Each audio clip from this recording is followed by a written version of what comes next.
हद सा नहीं है इंस्पेक्टर साहब, हत्या है हत्या। मेरी पत्नी को मेरी मां ने जलाकर मार डाला है। एक औरत होकर दूसरी औरत, वो भी अपनी बहू, उसको आपने जिंदा जला डाला। मैंने सपने में भी नहीं सोचा था कि मुझे उस घर में रोकने के लिए आप इस हद तक गिर जाएंगी। चूल्हा लाइटर से जलाया जाए तो माचिस की कोई आवश्यकता पड़ेगी ही नहीं, और पुलिस ने ये माचिस की तीली मिसेस पटेल के रसोई घर से बरामद की है। लेकिन खिड़की खुली हो या बंद, क्या फर्क पड़ता है? वरुण, इस केस में अगर आगे बढ़ना है तो रसोई घर की उस खिड़की को खोलना हो। What? खिड़की खुली थी, लेकिन घर वालों का तो कहना है कि शायद खिड़की बंद थी। शायद अब प्रोसिक्यूटर महोदया, शायद बहुत ही विशाल शब्द है जिसके दायरे में बहुत कुछ आता है। वास्तविकता की बात करें, वास्तव में उस रसोई घर की खिड़की खुली थी। और आप ये बात कैसे जानते हैं? क्योंकि पटेल परिवार के रसोई घर की खिड़की पश्चिम दिशा में है और रसोई घर का द्वार पूर्व दिशा में है। तो ये कि पवन जो है सवेरे सवेरे वो पश्चिम से पूर्व दिशा की ओर चलती है, जिसके कारण चूल्हा जलाते ही चूल्हा बुझ जाता है। उस दिन भी ऐसा हुआ था ना सरजू? ठीक कह रहा हूं मैं? जी साहब, 3 बार गैस बुझी थी, पर उसके बाद भी लौ हवा से हिल रही थी। आप सही है साहब, खिड़की खुली थी।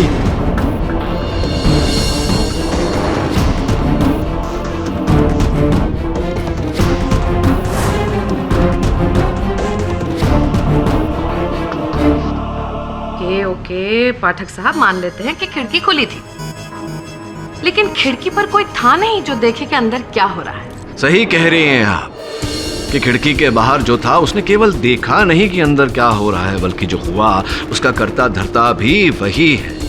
खिड़की के बाहर खड़े होकर उसी व्यक्ति ने माचिस की तीली जलाकर अंदर फेंकी, जिसके कारण अवनी जी के दुपट्टे में आग लगी।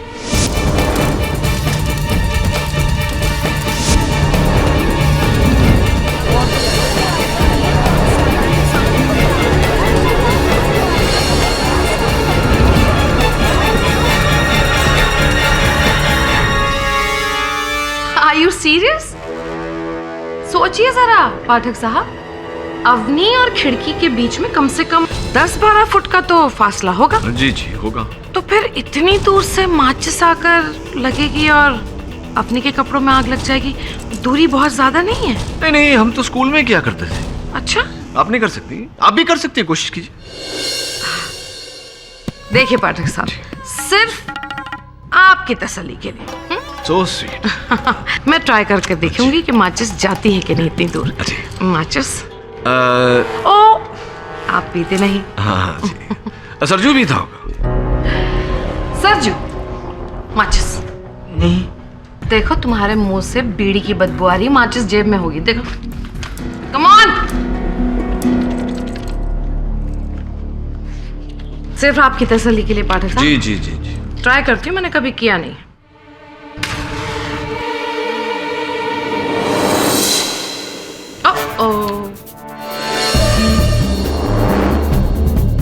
जरा जोर लगा के हैया।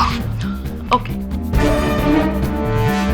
जोर लगा के हैया। ये तो थोड़ी ही दूरी पर गया, ज्यादा फर्क नहीं है। राइट। वो क्या है ना अभियुक्त पक्ष महोदया, कुछ बातें ऐसी होती है जहाँ एक जिनाना नजाकत काम आती है, और कुछ बातें ऐसी होती है जहाँ मर्दाना शक्ति काम आती है, ताकत काम आती है। अपनी शक्ति दिखाइए। आई जरा और दूरी बढ़ाए। होगी अब कुछ 15-16 फीट की दूरी।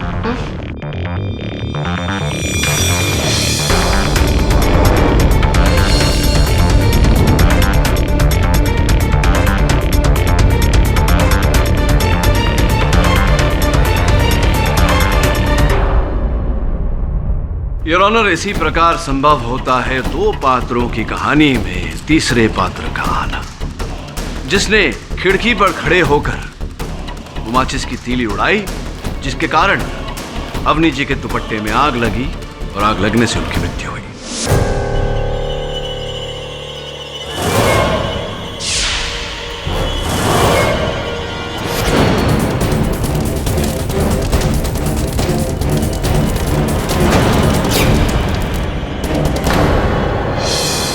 और वो तीसरा योर ऑनर घर का ही कोई सदस्य था।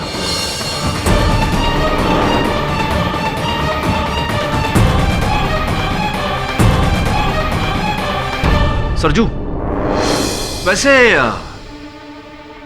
तुम भी तो उस दिन सरजू घर ही में थे। नहीं साहब, नहीं मतलब हाँ। हाँ या ना? मतलब हाँ, हाँ। हम घर में थे पर रसोई के पास नहीं थे। हमारा इस कांड में जरा भी हाथ नहीं है साहब। नहीं, रोना मत सरजू। ये बताओ कि वो जो मिट्टी का तेल तुम लाए थे, घासलेट, केरोसिन, तुम्हें पूरा विश्वास है कि तुम्हारी मालकिन ने ही तुम्हें कहा था, जिस बिना पर तुम अपनी मालकिन पर शक भी कर रहे हो, संदेह भी कर रहे हो, इन्हीं ने कहा था तुम्हें लाने? जी हाँ।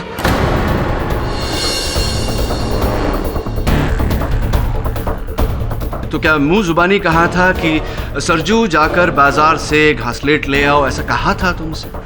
नहीं कहा था। पर रोज हमको पर्ची पे लिख के बाजार से सामान लाने के लिए कहती है। अच्छा। उसी पर्ची में बाकी सामान के साथ 5 लीटर घासलेट भी लिखा था। तो मिसेस पटेल ने तुम्हारे सामने पर्ची लिखकर तुम्हें हाथों में दी और कहा कि इस पर्ची में जो लिखा है ले आओ। अरे नहीं, रोज सुबह लिख देती है, फ्रिज पर लगा देती है। हमने वो पर्ची फ्रिज से ही निकाली थी। राइट। तो ये है वो पर्ची और ये लिखावट मिसेस पटेल की है।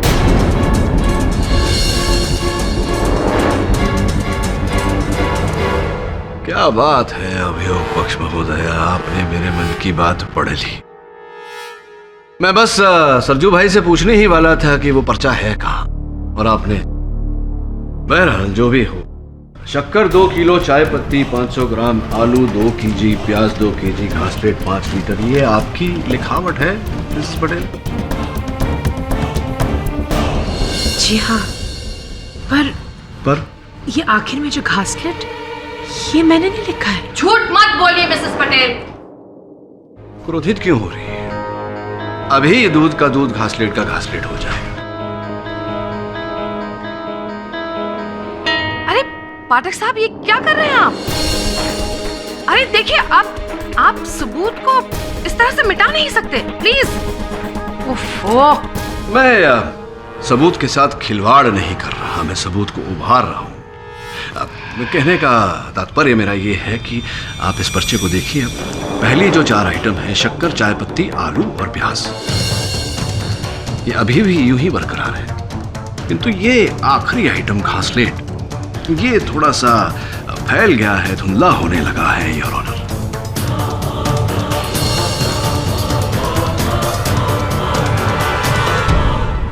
इसका अर्थ ये हुआ योर ऑनर कि पहली 4 आइटम बॉल पॉइंट पेन से लिखी गई है, इसीलिए नहीं फैली। आखिरी घासलेट माइक्रोटिप इंक पेन से लिखी गई है, इसीलिए वो लिखावट फैल गई है। अब योर ऑनर, एक ही पर्चे पर मिसेस पटेल 2 कलम का इस्तेमाल क्यों करेंगी?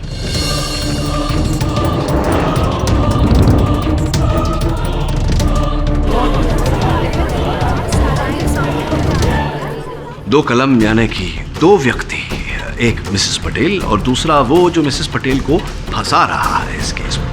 हम नहीं, हमको तो लिखना भी नहीं आता है, और नहीं दुलारी को। तो फिर बचा कौन? मिसेस पटेल को जो भी फंसा रहा है वो कौन है फिर? उनका अपना पति, उनका अपना बेटा, उनकी अपनी बहू। पाठक साहब जरा सोचिए, कोई अपना इन्हें फंसाने की कोशिश क्यों करेगा? घर का अपना ना सही, घर का कोई पराया। योर ऑनर, मैं मिस्टर प्रमोद कदम को कटघरे में बुलाने की अनुमति चाहता हूँ। इजाजत है। प्रमोद जी, आप अवनी जी के बहुत पुराने मित्र हैं, कॉलेज के दिनों के। जी, बट एक्चुअली सर, मेरी बहन सविता अवनी की बेस्ट फ्रेंड थी। आपकी बहन सविता अवनी की बेस्ट फ्रेंड थी, तो फिर क्यों अवनी के मृत्यु से पहले और मृत्यु के बाद उनके मोबाइल फोन पर आपके नंबर से किए गए अनेक कॉल दर्ज हैं? क्यों ऐसा?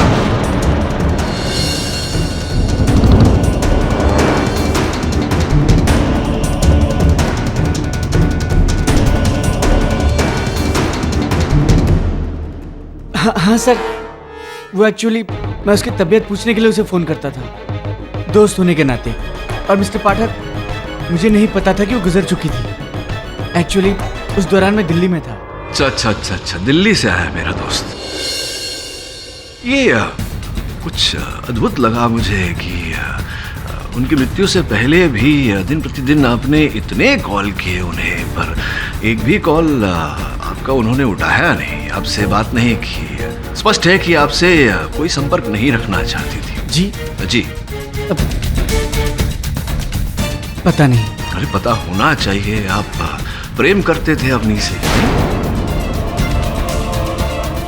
प्यार नहीं सर, अब आप ये कैसे कह सकते हैं? अरे लिखा हुआ है प्रमोद जी, यहाँ आपके हाथों पर, your honour.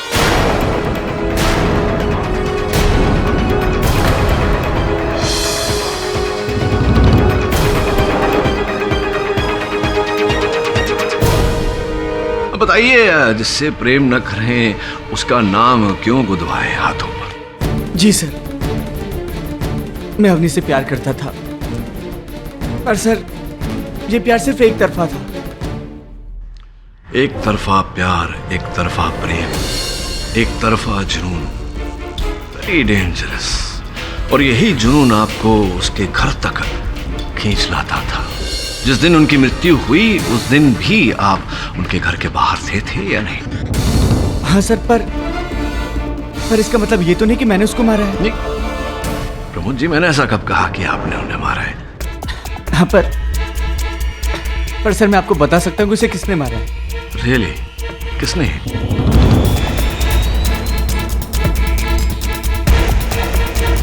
Actually sir, Avani मेरी बहन सविता को अपने घर की सारी प्रॉब्लम्स बताती थी, और एक दिन मैंने सविता को कहते सुना, अवनी प्लीज तुम रोना बंद करो। तुम ऐसे हिम्मत हारोगी तो फिर शरद का क्या होगा? एक बार तुम लोगों का अलग फ्लैट हो जाए, फिर तुम्हारी सास ठीक हो जाएगी और उसके ताने भी बंद। क्या तुम्हारे ससुर भी?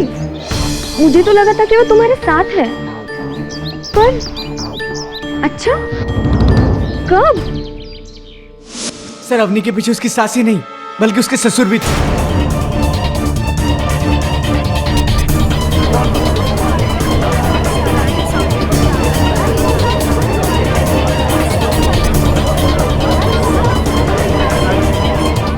वरना वो क्यों उनकी शिकायत करती? ये भी वजह है उसकी मौत के पीछे। मैं बताता हूं कि अवनी मेरे बारे में बुरा क्यों सोचने लगी थी। सौदामिनी की वजह से। उसी ने मुझे उसके पास भेजा था, ये कहकर कि अवनी तुम्हारा ज्यादा आदर करती है तो तुम उसका मन बदलने की कोशिश करो। कौन है? बेटा कुछ बात करनी थी, अंदर आ सकता हूँ? अरे पापा आइए ना। अवनी बेटा, तुम मुझे अपने पापा की तरह समझती हो ना? बेटा तो एक विनती करनी थी आपसे, आप लोग प्लीज घर छोड़ के मत जाओ।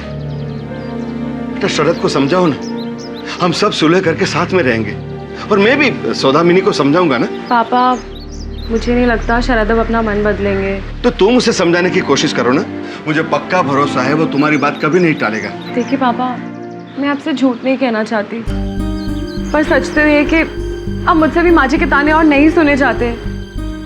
अब तो मैंने भी अपना मन बना लिया है। लेकिन पापा आप कुछ ऐसा वैसा मत समझिए, हमारे दूर हो जाने से हम आपके दिल से थोड़ी ना दूर हो जाएंगे। और फिर आप देखना, दूर होने के बाद दोनों परिवारों में नजदीकियां और बढ़ जाएंगी। दो परिवार? बेटा मैंने तो हमेशा इस परिवार को एक ही परिवार समझा है। ये बहुत गलत हो रहा है बेटा, तुमने आज मुझे मायूस कर दिया। पापा सर अब आप ही बताइए, क्या इतनी छोटी सी मायूसी के लिए क्या मैं इतनी घिनौनी हरकत कर सकता हूं? नहीं सर, सर मेरा यकीन कीजिए, मैंने अवनी को नहीं मारा। और फिर सर, उस दिन तो मैं रसोई घर में भी नहीं था। नहीं, रसोई घर में तो आप नहीं थे, लेकिन हो सकता है रसोई घर के बाहर आप थे, खिड़की पर, जहां से अवनी जी के दुपट्टे को आग लगाई गई। नहीं सर, उस वक्त मैं अपने हॉल में था। केतकी सुबह से दिखाई नहीं दे रही। पता नहीं कहाँ है, 2 बार आवाज दी पर। केतकी!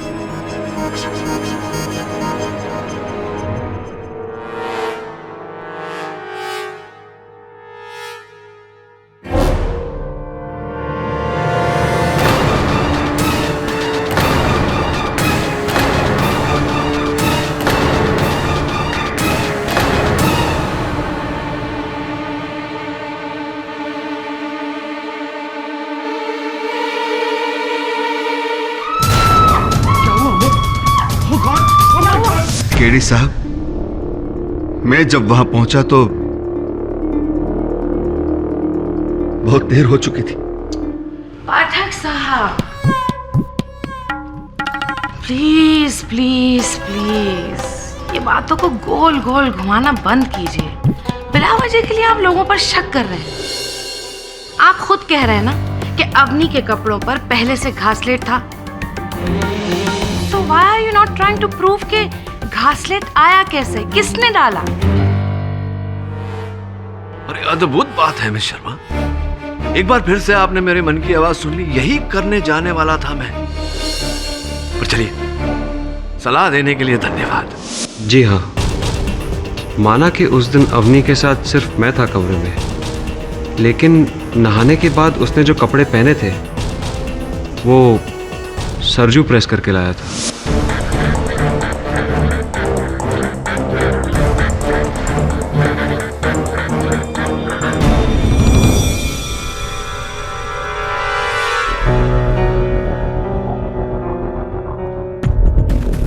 छोटे भैया, भाभी जी के कपड़े रख दिया।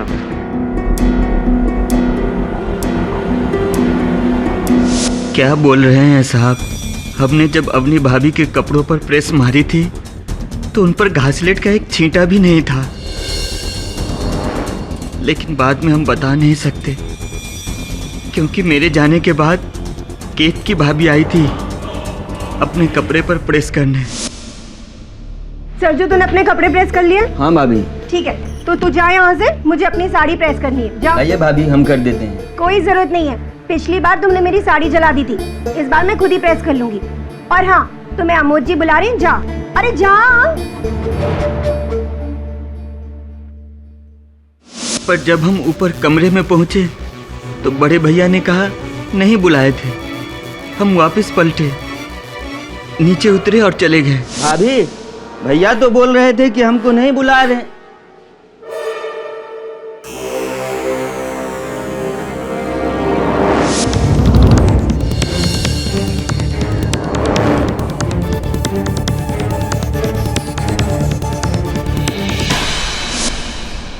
मैंने कुछ नहीं किया, मैंने तो बस अपनी साड़ी प्रेस की और फिर मैं वहां से चली गई। और अवनी के कपड़ों को तो मैंने छुआ तक नहीं।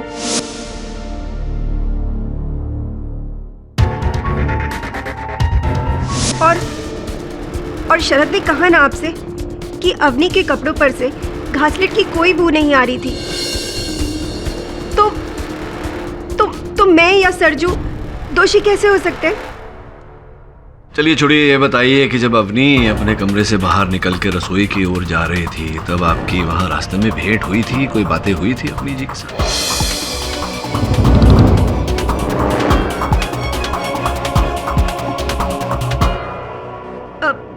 क्या हुआ? नहीं, अवनी तो मुझसे मिली ही नहीं। शौक? जी, अवनी मुझसे नहीं मिली। अच्छा, और जब आग लगी तब आप कहाँ थी? जी, मैं छत पर थी। छत पर क्या कर रही थी? जी, मैं छत पर कपड़े सुखा रही थी। तो किसी ने, घर के किसी ने, आसपास के पड़ोसी ने आपको देखा होगा छत पर? वो दरअसल मैं सीढ़ियों पर थी, छत पर जा रही थी।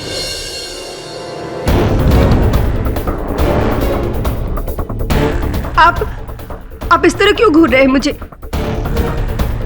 अवनी मेरी छोटी बहन की तरह थी। उसके जाने से मुझ पर क्या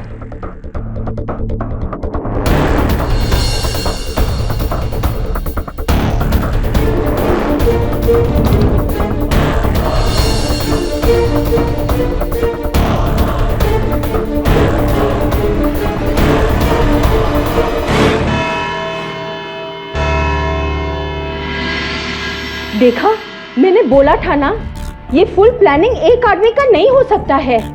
ये टीम वर्क है, गैंग, फैमिली गैंग। सास, ससुर और वो बड़ी बहू सबने मिलकर वो बेचारी छोकरी को मारा होगा।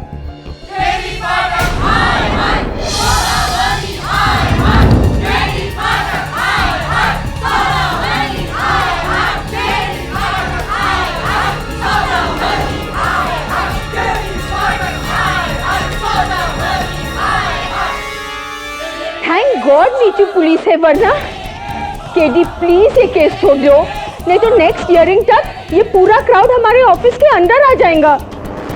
मिसेस विलिमोरिया। सर, मुझे तो उस प्रमोद का भी कोई कनेक्शन लगता है।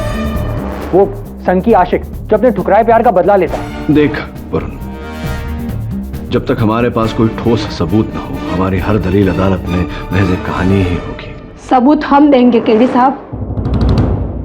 मिस्टर मिसेस शास्त्री, आइए प्लीज बैठिए। लोग कुछ भी कहें, पर मुझे आपसे कोई गिला नहीं है मिस्टर पाठक। मैं अच्छी तरह से जानता हूं कि आप तो बस अपना काम कर रहे हैं, सच की तलाश। मिस्टर शास्त्री, मुझे पूरा विश्वास है और मैं आपको भी विश्वास दिलाता हूं कि सौदामिनी ने आपकी बेटी को नहीं मारा। अगर ऐसा होता तो मैं भगवान के लिए चुप हो जाइए। तो किसने मारा मेरी अवनी को? वहाँ रसोई में दूसरा कौन था? पैसे लेके आप भी।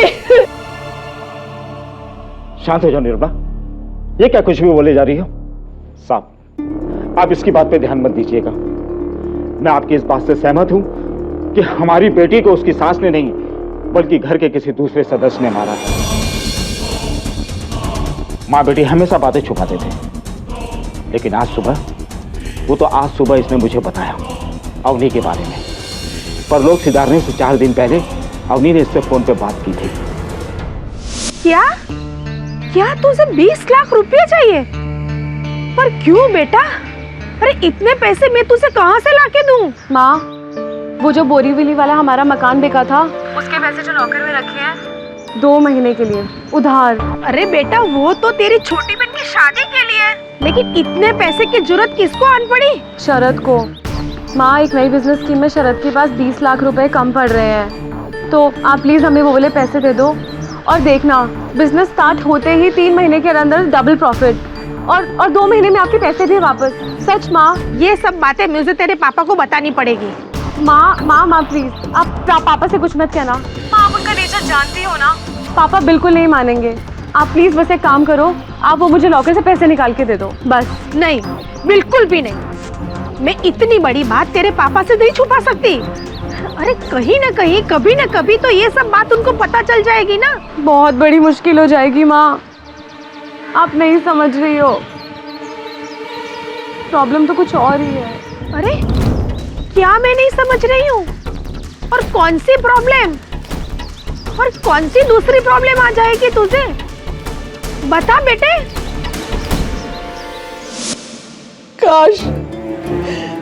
काश हमने उसको वो पैसे दे दिए होते तो 20 लाख के लिए मेरी बेटी को मैं नहीं गवा देती। मिसेस शास्त्री, बात पैसों की होती तो। पैसों के लिए साहब उसने हमारी बच्ची को मारा। हमने पैसे नहीं दिए इसीलिए साहब। लेकिन शरद ने तो कभी ऐसा कहा नहीं, जताया भी नहीं कि उसे पैसों की आवश्यकता है। पर वो क्यों कहेगा साहब? वो क्यों कहेगा? वो तो अपनी माँ को दोषी ठहराकर साफ बच रहा है साहब, साफ बच रहा है। शरद? हाँ साहब। क्या मैंने अवनी से पैसे मांगे 20 लाख? कब और मैं क्यों मांगूंगा उससे? पता नहीं, हो सकता है कोई नया बिजनेस वेंचर। मिस्टर पाठक, मेरी एक बहुत अच्छी नौकरी है। एक मल्टीनेशनल बैंक में सेल्स मैनेजर का काम करता हूं मैं। हाँ, वो तो आप हैं, लेकिन हो सकता है नौकरी छोड़कर आप अपना कोई व्यवसाय करें। अरे मिस्टर पाठक, मैं ऐसा क्यों करूंगा? अगले महीने मुझे वाइस प्रेसिडेंट बना रहे हैं वो, रहने के लिए फ्लैट, गाड़ी, ड्राइवर। और आपको लगता है कि मैं ऐसी नौकरी छोड़कर कोई भी बिजनेस शुरू कर दूंगा? वेट अ मिनट, आपको लग रहा है कि मेरी पत्नी अवनी की मौत में, उसके मर्डर में मैं मिला हूं?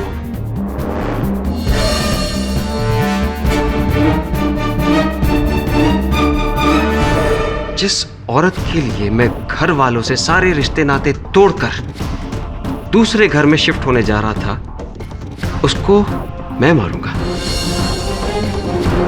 वाह मिस्टर पाठक, वाह, सही सोचे आपके।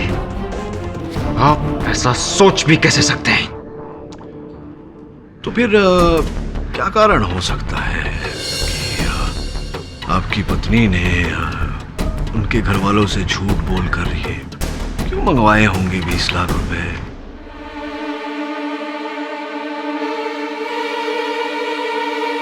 अब मुझे पता चला, कि किसने मेरा नाम लेकर अवनी से पैसे मंगवाए।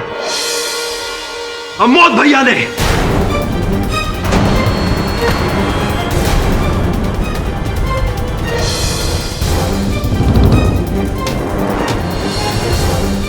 उन्हीं के ऊपर बाजार में 20 लाख रुपए की उधारी है। जब उनके खिलौनों का बिजनेस ठप हुआ था तब। जी, मैंने मार्केट से 20 लाख का कर्जा उठाया था एक छोटा मोटा बिजनेस शुरू करने के लिए, लेकिन फेल हो गया। और वो लोग मुझे धमकाते थे, मेरी रातों की नींद खराब हो गई। इस हालत में मैंने जाकर अवनी से बात की थी। 20 लाख? पर अमोद भैया, मैं कैसे मांगूंगी अपने घर वालों से 20 लाख रुपए? और कोई चारा भी तो नहीं अवनी। पापा से कह नहीं सकता केतकी के घर से 6 लाख रुपए पहले से लेके बैठा हूं। अब बस तुम ही बचा सकती। मुझे तो जान से मारने की धमकी तक दे चुके हैं दिग्नेश भाई। क्या? लेकिन भैया मैं अपने घर वालों से कैसे बात करूंगी? वो लोग तो बहुत घबरा जाएंगे। मेरे नाम से तो वो मना कर देंगे। तुम शरद का नाम लो। शरद तुम्हारे घर का दामाद है, तुम्हारे माँ बाप उसकी मदद कर देंगे। ठीक है अवनी, प्लीज देखो, मुझे बचा लो, मेरी मदद करो। मैं बहुत परेशान हूँ, सच बोल रहा हूँ। मैं जान ले लूंगा, बस पैर छू रहा हूँ तुम्हारे। भैया प्लीज, आप ही क्या कर रहे हैं? सर, अवनी तो मेरी मदद करना चाहती थी, पर मैं उसकी मदद नहीं कर सका। पाठक साहब जी, इन सब बातों से अवनी की मौत का क्या लेना देना?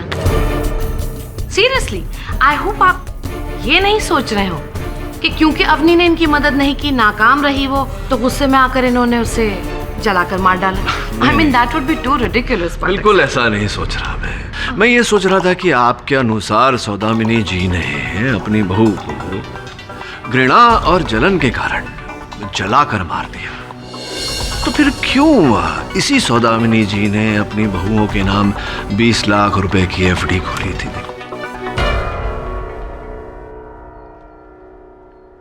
सही है मेरी बात? जी, केतकी ने एक बार बताया था। क्या ये भी बात सही है कि अगर दोनों बहुओं में से किसी एक बहू को कुछ हो जाता तो वो सारा रुपया, वो सारा पैसा दूसरी बहू को मिल जाता, यानी कि आपकी पत्नी केतकी को?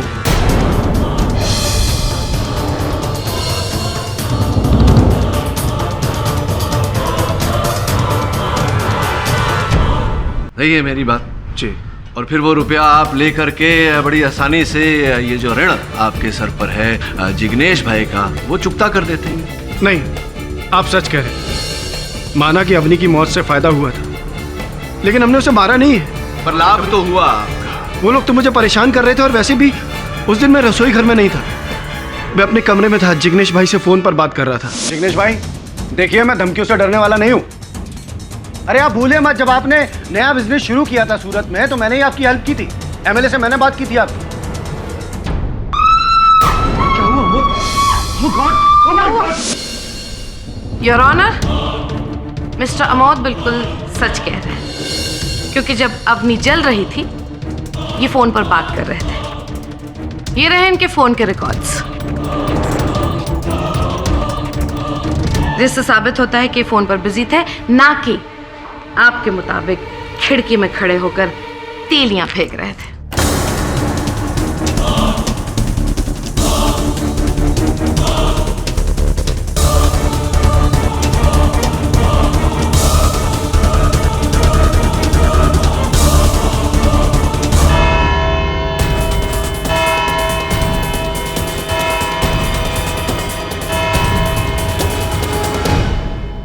सर, मेरे पापा, मेरे भैया, मेरी भाभी, इनको मुझसे बेहतर कौन जानेगा। उनको अवनी से जितनी भी प्रॉब्लम हो, वो इस हद तक तो नहीं गिरेंगे कि वो उसे मार दे।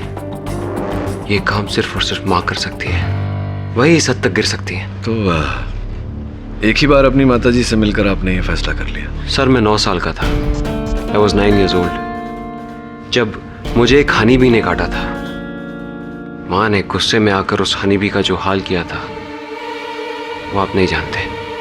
क्यों रो रहा है बच्चा? हाँ, रोते नहीं। देख, इसी ने तुझे काटा है ना? देख मैं इसका क्या करती हूँ। देख तो, बस खत्म हो गया ना? खत्म हो गया। जो भी मेरे बेटे पर बुरी नजर डालेगा उसका यही हाल होगा। लेकिन तू कभी रोना नहीं, हाँ? ठीक है? उनको एक भयंकर ऑब्सेशन है मेरे लिए। मैं आपको कैसे समझाऊं?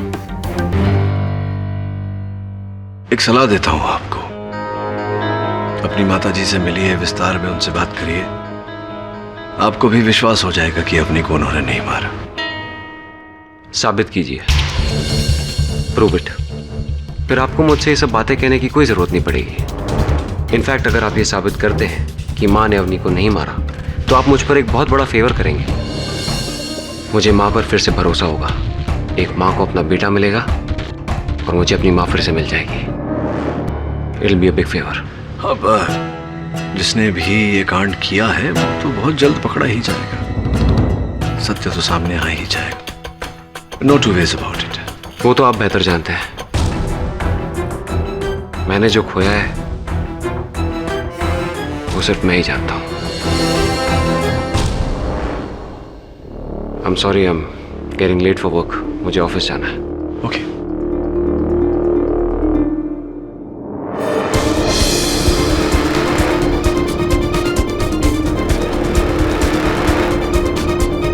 सर, क्या लगता है आपको?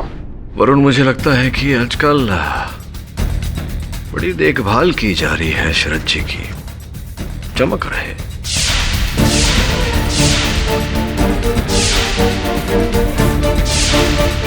मुझे एक बार फिर पटेल हाउस जाना होगा। वहां जाकर पता लगा कि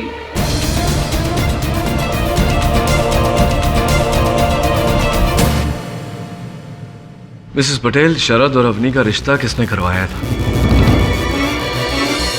मैंने। पहले तो घर के सब लोग इस रिश्ते के खिलाफ थे, पर मुझे पूरा यकीन था कि अवनी से बेहतर बहू हमें मिल ही नहीं सकती। और शरद की क्या राय थी इस रिश्ते को लेकर? शरद भी पहले इस रिश्ते का खिलाफ था। क्यों? खिलाफ क्यों था? वो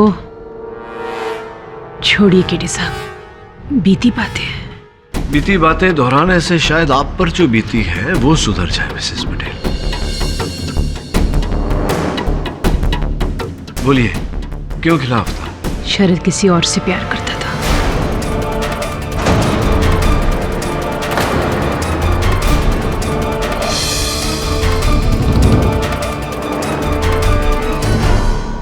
पर वो लड़की मुझे पसंद नहीं थी। क्यों? मुझे वो लड़की चरित्रहीन लगती थी। रेणुका में क्या खराबी है? अच्छा ही क्या है ये बता। ना कुछ आगे है, ना पीछे है, ना खानदान का था पता है, और तो और बड़ों से बात करने की तमीज भी नहीं। तुझे ध्यान है माँ से किस तरह से उसने गंदी तरह से बात की थी? शरद, वो लड़की तुम्हारे लिए ठीक नहीं है, बिल्कुल भी संस्कारी नहीं है। भाभी वो जैसी भी है मुझे पसंद है ना, मैं उससे प्यार करता हूँ और मैं उसी से शादी करूंगा। और ये बात आप माँ से कह दीजिए। देख शरद, माँ के रहते हुए तो वो लड़की इस घर में आ नहीं सकती। तू जानता है ना माँ को, वो बहुत जिद्दी। अगर माँ जिद्दी है तो मैं कम जिद्दी नहीं हूँ। मैं घर छोड़कर चला जाता हूँ। तू माँ बाप को छोड़ देगा एक लड़की के लिए? पर मुझे बहुत खुशी हुई थी जब शरद ने मेरी बात मान लिया। भैया, मैं अवनी के साथ शादी करने के लिए तैयार हूँ।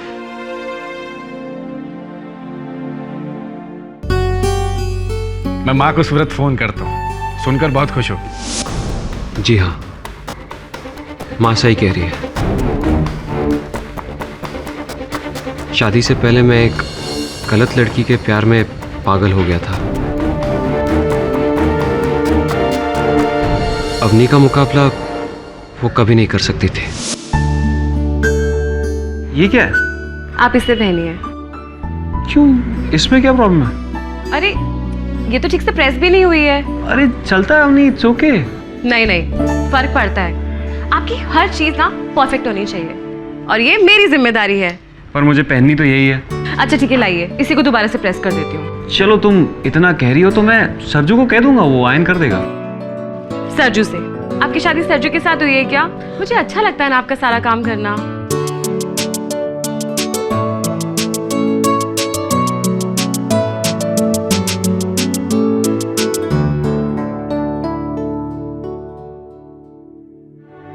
आई माँ जी।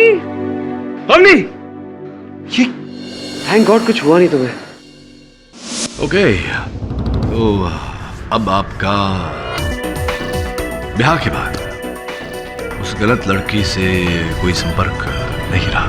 जी नहीं, अब शादी से पहले मैंने रेणुका से सारे संबंध तोड़ दिए थे। सारे संबंध आपने तोड़ दिए? जी। वैसे मिस्टर पटेल, सुना है मैंने कि आजकल आप अपने घर में नहीं रह रहे।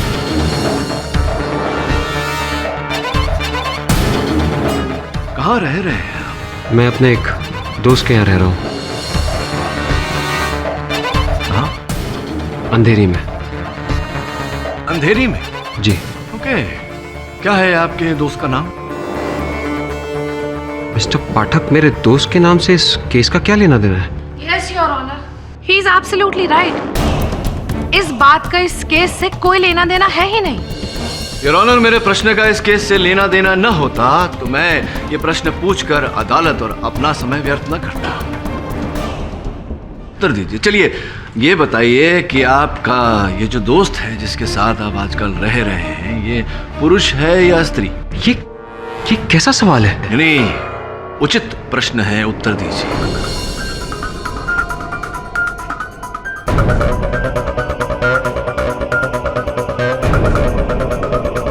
पुरुष है, अरविंद ठक्कर। झूठ क्यों बोल रहे हैं आप मिस्टर पटेल?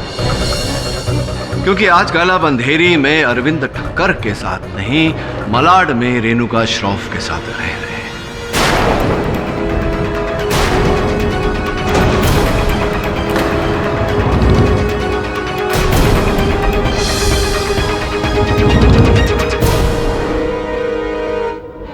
रह रहे हैं या नहीं? ये आप कैसे कह सकते हैं? और क्योंकि मिस्टर पटेल, उस दिन जब आप मेरे दफ्तर पधारे थे तो नया शर्ट, जेब में नया रुमाल, जूते बिल्कुल चमकते हुए, हाथ में घर के खाने का टिफिन। अब आप ही बताइए, जिसकी पत्नी का हाल ही में स्वर्गवास हुआ हो, क्या उस व्यक्ति की मानसिक स्थिति इतनी नियंत्रित होगी? आपकी बल्कि नियंत्रित ही नहीं, सुधारी हुई थी मानसिक और शारीरिक स्थिति। ऐसा तो तभी होता है जब एक व्यक्ति जीवन में सफलता पाता है, प्रेम की चमक का लौ।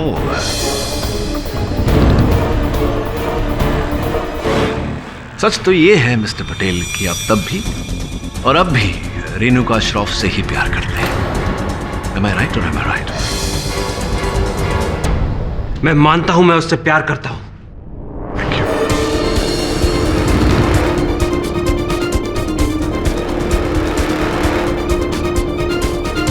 और अब मैं उससे शादी भी करना चाहता हूं। मिस्टर मिस्टर पाठक, ये मेरा ज्यादती मामला है। उसका अवनी की मौत से कोई लेना देना नहीं है। लेना देना है मिस्टर पटेल, लेना देना है, क्योंकि आप अब नहीं हमेशा से रेणुका से ही प्यार करते थे, उसी से शादी करना चाहते थे। लेकिन जब आपकी माता जी ने इस संबंध का विरोध किया, तब आपने इनका खेल इन्हीं पर पलटा। आपने इनकी पसंद की हुई लड़की अवनी से शादी की और सोचा कि 6 महीने में इसे मार कर रास्ते से हटा देंगे और उस हत्या का आरोप माताजी पर डालेंगे ताकि वो भी रास्ते से हट जाए।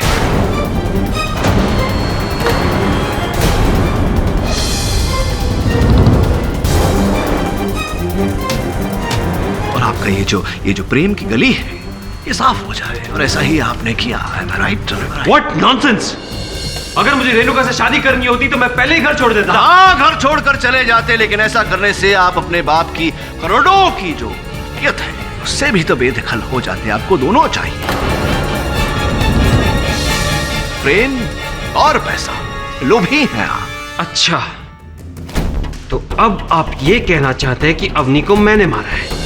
लगता है आपकी याददाश्त कमजोर हो गई mister Pathak, and you don't even know the facts. उस दिन रसोई में सिर्फ मां और अवनी ही थी। क्षमा चाहता हूं मिस्टर पटेल। यह संभव है कि उम्र होने के कारण मेरी स्मरण शक्ति जरा कमजोर हो गई हो, किंतु जहां तक मुझे याद है, अवनी जी के कपड़ों पर घासलेट आप ही ने डाला था।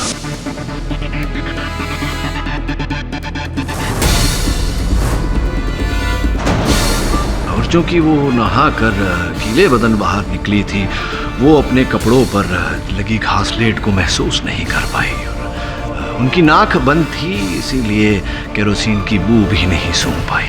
पाठक साहब, आपके पास क्या सबूत है कि शरद ने ही अवनी के कपड़ों पर घासलेट डाला था? शर्मा, ताज्जुब हो रहा है मुझे। ये तीसरी बार इस केस के दौरान आपने मेरे मन की आवाज सुन ली। मैं बस सबूत की बात ही करने वाला था। सबूत है ये दिया। इस दिए को पहचानते हैं आप मिस्टर पटेल?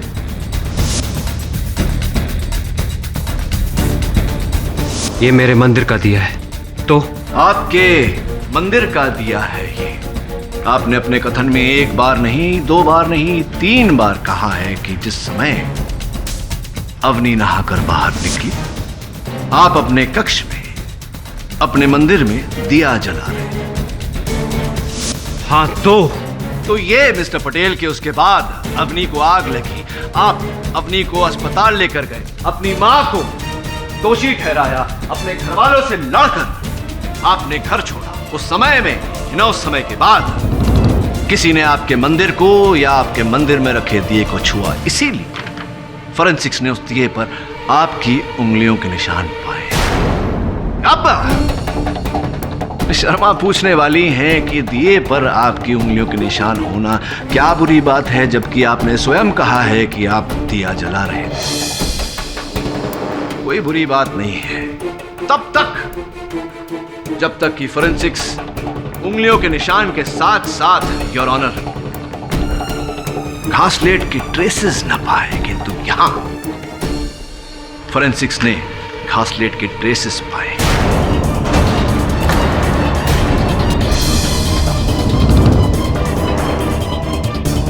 वो इसलिए मिस्टर पटेल क्योंकि उस घर में आप इकलौते थे जिसने अवनी के जलने से पहले उस घासलेट को छुआ था। छुआ नहीं, अवनी जी के कपड़ों पर छिड़का था।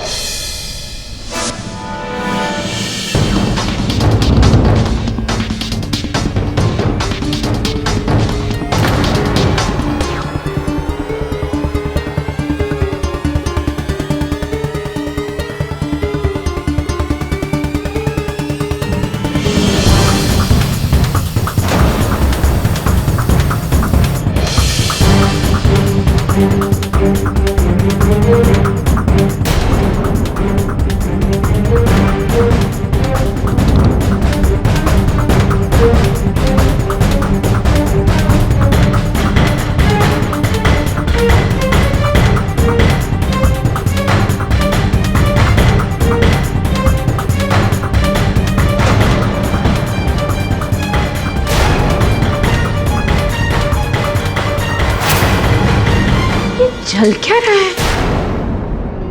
अवनी, दुपट्टा।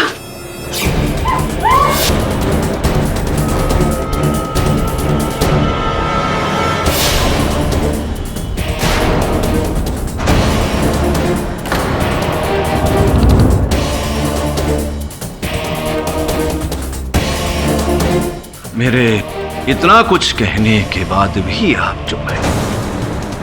एक काम करते हैं, आपकी प्रेमिका रेणुका श्रॉफ जी को यहां बुलाते हैं। हो सकता है कि एक मर्द की ताकत था जिस सच को बांधे हुए है, वो एक औरत की नजाकत न बांध पाए और सच बाहर आ जाए। क्या करें मिस्टर पटेल? बुलाएं आपकी प्रेमिका रेणुका को यहां, तौहीन करें उनकी अदालत में। हाँ, मैंने अपनी को बुलाया। हाँ, मैंने खून किया अफ्रीका।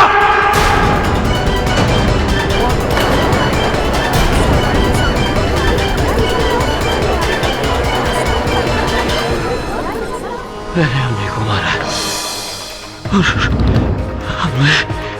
अपनी माँ को भी मैंने ही फंसाया। वो कास्लेट को नोट लिखकर ये सारा प्लान रेणुका का है। मेरा कोई हाथ नहीं, उसी ने मुझे कहा था ये सब करने के लिए। माँ हम दोनों की शादी के खिलाफ है, बल्कि उन्होंने तो एक लड़की भी पसंद की है मेरे लिए। मैं वो घर छोड़ रहा हूँ रेणुका। ये बेवकूफी तुम नहीं कर सकते हो शरद, क्योंकि जिस दिन तुमने वो घर छोड़ा उसके अगले ही दिन वो लोग प्रॉपर्टी में से तुम्हारा नाम कटवा देंगे। कटवाने दो, मेरी सैलरी काफी हम दोनों के लिए। आजकल की नौकरी का क्या भरोसा, और क्या तुम्हारा जॉब तुम्हें वो लाइफस्टाइल दिला सकता है जो तुम्हारे पापा का बिजनेस दे रहा है? तुम उनके खिलाफ नहीं जा सकते। तो तुम क्या चाहती हो रेणुका, कि मैं अपनी माँ की पसंद की हुई लड़की के साथ शादी कर लूं? हाँ, क्या? मैं चाहती हूँ कि तुम अपनी माँ की पसंद की लड़की से शादी कर लो। कि तुम क्या कह रही हो रेणुका? तुम पागल हो गई? What is wrong with you? मैं पागल नहीं हुई हूँ शरद, मैं जो कह रही हूँ वैसा करो। अपनी माँ की पसंद की लड़की से शादी कर लो। वो क्या नाम है उसका? अवनी। अवनी। अवनी से शादी कर लो और उसे इतना प्यार दो, इतना प्यार दो कि हर किसी को लगे कि तुम इस शादी से बहुत खुश हो और मुझे भूल गए हो। फिर 6 महीने बाद हम अपनी चाल चलेंगे। चाल? कैसी चाल? मैं सच कहता हूँ, उसी ने मुझे कहा था ये सब करने के लिए।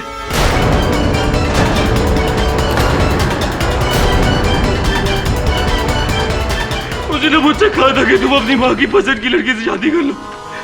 मैं सच कह रहा हूँ, मैं अपनी माँ की कसम खाकर कहता हूँ, उसी ने मुझसे कहा था। उसने कहा था कि ऐसे जताना कि तुम मुझसे बहुत प्यार करते हो, ताकि जब असल कांड हो किसी को मुझ पर शक ना हो। क्या? ये तुम क्या कह रही हो रेणुका? मैं अवनी को मारकर उसके खून का इल्जाम अपनी माँ पर डाल दूं? इससे बेहतर उपाय और नहीं हो सकता है शरद। अगर तुमने अवनी को छोड़ भी दिया ना, तो तुम्हारी मदर मुझे कभी एक्सेप्ट नहीं करेगी। इसलिए मेरे आने से पहले तुम्हें अवनी के साथ अपनी माँ को भी उस घर से निकालना होगा। मेरी और अवनी के बीच में तो तुमने बिल्कुल सही फैसला किया है, लेकिन अब तुम्हें अपने प्यार और अपनी माँ के बीच में से किसी एक को चुनना है। तो बोलो, क्या चाहते हो, अपनी माँ को या मुझे? लेकिन रेणुका, मैं अवनी को कैसे मार सकता हूँ? मैं बताती हूँ। सास बहू की सदियों पुरानी दुश्मनी का फायदा हम उठाएंगे, अवनी को जिंदा जलाकर, और उसका सारा इल्जाम होगा तुम्हारी माँ पर। और फिर कुछ महीनों बाद हम दोनों शादी कर लेंगे और मैं तुम्हारे घर में बहू बनकर आ जाऊंगी। फिर मैं तुम्हारी, घर तुम्हारा, जायदाद तुम्हारी और जीत तुम्हारी। बोलो शरद, तुम क्या कहते हो? मैं सच कह रहा हूँ, मैंने कुछ नहीं किया सर, मैंने कुछ नहीं किया, मैंने कुछ नहीं किया सर, प्लीज, मैंने कुछ नहीं किया सर, मैंने कुछ नहीं किया। मिस्टर पटेल, प्रेम से तो रिश्ते जोड़े जाते हैं। आपने प्रेम की खातिर हर रिश्ता तोड़ दिया।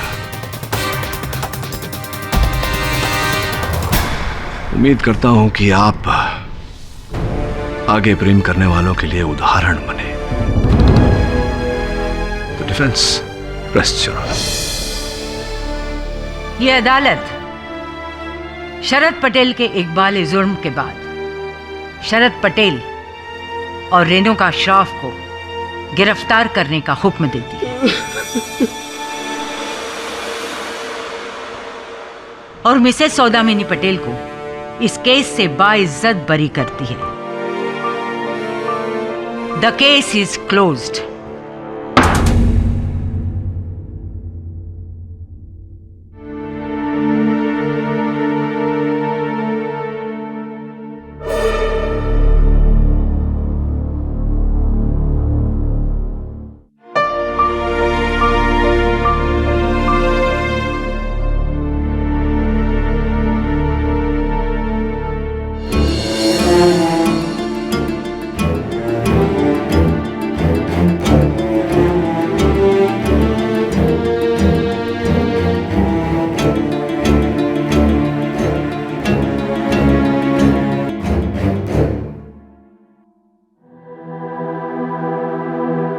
सच की जीत हुई है किटी साहब, पर एक माँ हार गई।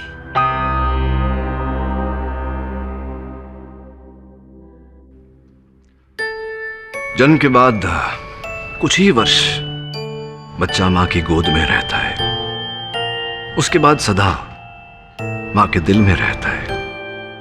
इस दिल को मत तोड़िए, प्रॉमिस।